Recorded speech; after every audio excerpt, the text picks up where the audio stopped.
Hello and welcome to this presentation on a social robot mediator to foster inclusion and collaboration among children.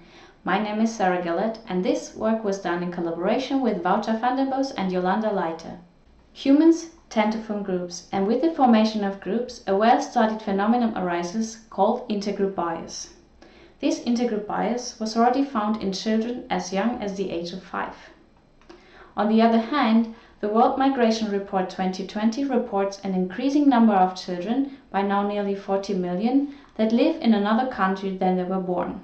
Prior work has shown that a social robot can influence group dynamics and help the inclusion of adult outgroup members.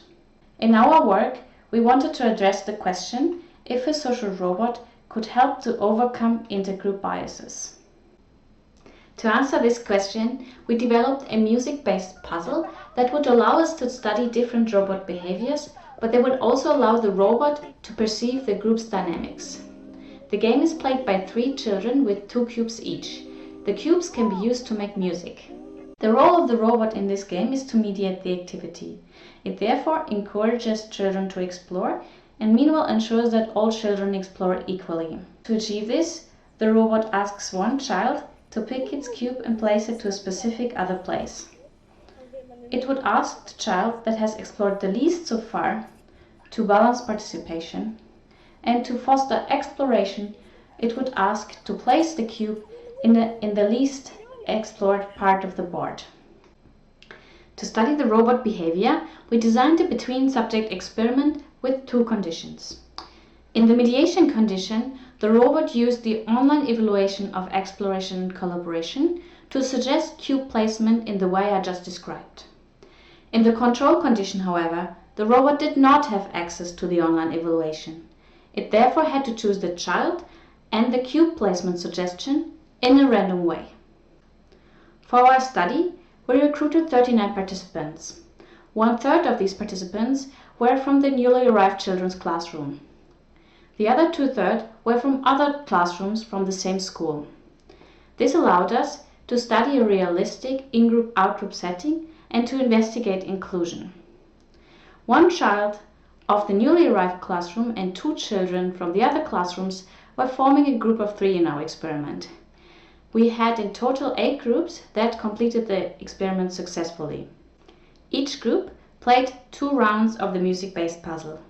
In the first round, the robot was present and was mediating the activity by suggesting cube placements.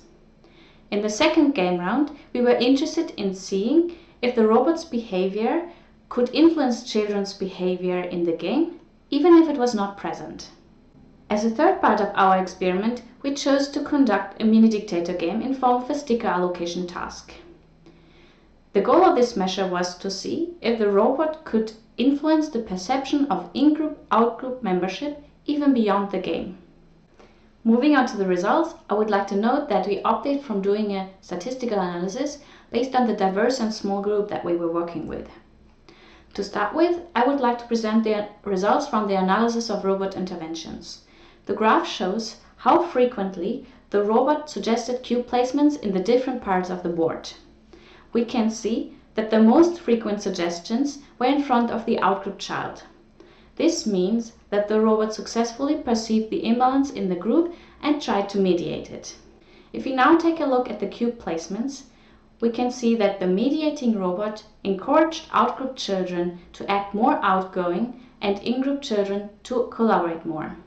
We can also see that in-group children treated outgroup children nearly equal.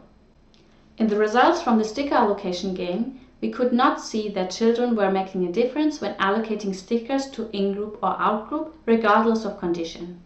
However, we could see that in the mediation condition, children shared more of their 4 stickers anonymously with the other children. They further more often chose the fair share option, meaning they kept 2 and they gave 2 stickers.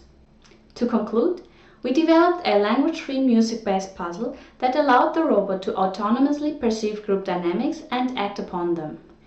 In a study with a target group of newly arrived children, we showed that the robot helped the process of inclusion and can further lead to more prosocial behavior. Thank you for listening.